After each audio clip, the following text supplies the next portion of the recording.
কাউকে ছোঁয়ার মেরে দেন, হঠাৎ করে রেগে গিয়ে এত সহজে মেরে দিয়েছেন ছোঁয়া। হাই রে ছোঁয়া, এই ছোঁয়ার যদি সে রিপিট না মারে, তাকে গিয়ে যদি গাল দিয়ে ছোঁয়ার একটা না খান, তাহলে ওই একটা ছোঁয়ার আপনার জন্য 10টা পাহাড়ের সমান বোঝা হয়ে আসবে। কাউকে গায়ের জোরে গলা ধাক্কা দেন, কাউকে পয়সার গরমে টিটকারি মারেন, ঠেস মারেন, ইনসাল্ট করেন, no, there is no powerful man, all equal আল্লাহর কাছে, সবাই সমান।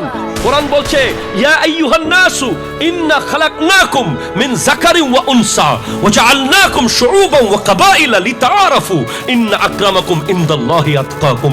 হে মানুষেরা, পৃথিবীর সবাইকে বানিয়েছে এক বাপ আর এক মা থেকে। কালো সাদা, উঁচু নিচু, পয়সা করি, গরিব দুঃখী, শিল্পপতি, রাষ্ট্রপতি, ড্রাইভার, দারোয়ান, কোনো পার্থক্য নাই আল্লাহর কাছে। সবাই সমান, সবাই সমান, সবাইকে আল্লাহ বানিয়েছেন। পার্থক্য হয়ে যাবে এক জায়গায়, যে আল্লাহকে বেশি ভয় পেয়েছে সে বেশি উপরে যাবে, যে কম ভয় পেয়েছে সে নিচে থাকবে।